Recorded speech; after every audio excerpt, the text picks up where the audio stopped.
کار گیری اولڈمین اور موسیقار راجر ڈالٹری کو کنگز برتھ ڈے آنرز کی فہرست میں نائٹ کا خطاب دیا گیا ہے۔ اولڈمین، جسے ڈارکسٹ آور اور ڈریکولا جیسے فلموں میں ان کے مشہور کرداروں کے لیے جانا جاتا ہے، ڈراموں کے لیے ان کی خدمات کے لیے تسلیم کیا گیا۔ دی وو کے مرکزی گلوکار ڈالٹری کو موسیقی اور خیراتی خدمات کے لیے اعزاز سے نوازا گیا۔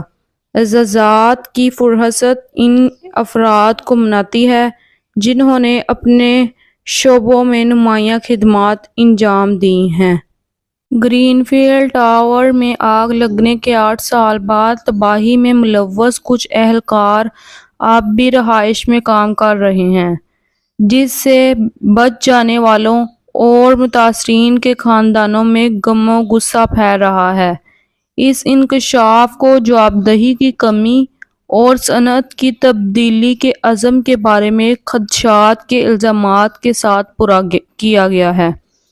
بہت سے لوگ ایسے ہی صنعت کو روکنے کے لیے زیادہ ذمہ داری اور اصلاحات کا مطالبہ کر رہے ہیں۔ آگ لگنے کے بعد یہ مسئلہ ایک متنازع نقطہ بنا ہوا ہے۔ انگلینڈ کا ایک گاؤں موروں کے گھومنے کے راز سے دوچار ہے، جہاں کے باشندے پرندوں کی اونچی آواز اور گرنے کی شکایت کرتے ہیں۔ ایسا لگتا ہے کہ مور کہیں سے نمودار ہوئے ہیں اور ان کی اصلیت نامعلوم ہے۔ کچھ رہائشیوں نے اس صورتحال کا مذاق اڑایا ہے، جبکہ کچھ لوگ پیچھے رہ جانے والی گندگی سے مایوس ہیں۔ موروں کو پکڑنے یا انہیں منتقل کرنے کی کوششیں جاری ہیں۔ برطانیہ کی سپریم کورٹ نے 16 اپریل سن 2025 کو فار وومین اسکاٹ لینڈ بمقابلہ اسکاٹش منسٹرز کے معاملے میں فیصلہ سنایا، جس میں یہ طے کیا گیا کہ مکمل صنفی شناختی سرٹیفکیٹ GRC کے حامل فرد کو مساوات ایکٹ سن 2010 کے تحت عورت تصور کیا جاتا ہے۔ For women Scotland group اس فیصلے کے بعد مزید قانونی کارروائی پر غور کر رہا ہے، جس میں اسکاٹ لینڈ کی تعریف میں اسکاٹ لینڈ کی تعریف کی گئی ہے۔ گروپ کا چیلنج عوامی بورڈز اسکاٹ لینڈ پر صنفی نمائندگی ایکٹ سن 2018 کے مقاصد کے لیے اسکاٹش حکومت کی جانب سے عورت کی تعریف پر مرکوز تھا۔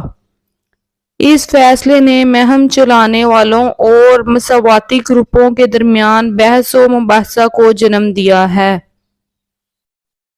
گرین فیلڈ کے رہائشی اور بچ جانے والے تباہ کن آگ کی 27ویں برسی کے موقع پر جمع ہوئے، جس میں 72 افراد ہلاک ہوئے۔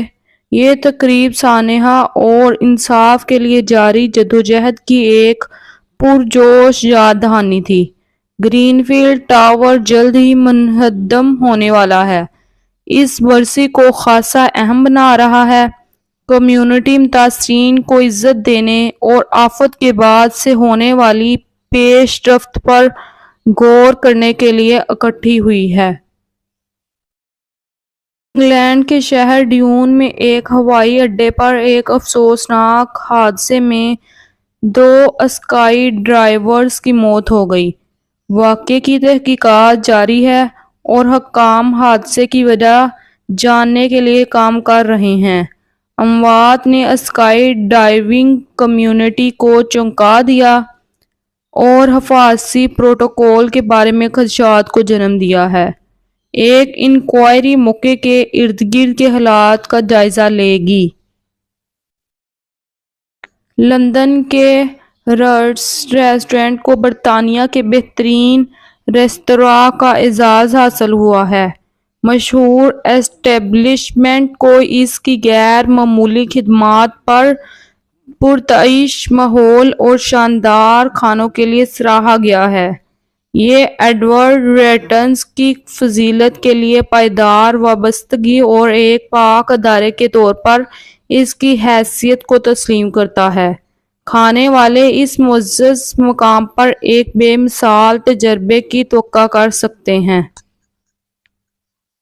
ایک ارب پتی زمیندار لندن کے ویسٹ اینڈ میں ایک چھوٹے کاروباری مالک کے ساتھ اونچی داؤ پر لگی جنگ میں بند ہیں۔ تنازعات کے مراکز کرائے میں اضافے اور لیز کی شرائط پر ہیں۔ چھوٹے کاروبار کے مالک اپنے مقام پر رہنے کے لیے لڑ رہے ہیں۔ یہ مقدمے بڑھتی ہوئی لاگت اور کارپوریٹ مفادات کے پیش نظر آزاد کاروباروں کو درپیش چیلنجوں پر روشنی ڈالتا ہے۔ نتیجہ لندن کے ریٹیل لینڈسکیپ کے مستقبل کے لیے اہم مضمرات ہو سکتا ہے۔ اسرائیل اور ایران کے درمیان بڑھتی ہوئی کشیدگی کے درمیان برطانیہ نے چیڑ طیارے اور فوجی اثاثے مشرق وسطی منتقل کر دیے ہیں۔ وزیر اعظم کیئر سٹارمر نے اسرائیل کا دفاع کرنے سے انکار کرتے ہوئے کہا کہ برطانیہ ملک کے لیے صحیح فیصلے کرے گا۔ سٹارمر نے اسرائیل کے وزیر اعظم بنجمن نیتن یاہو اور امریکی صدر ڈونلڈ ٹرمپ سمیت عالمی رہنماؤں سے بات کرتے ہوئے کشیدگی میں کمی کی ضرورت پر زور دیا۔ برطانیہ کی فوجی تعیناتی کا مقصد خطے میں ہنگامی مدد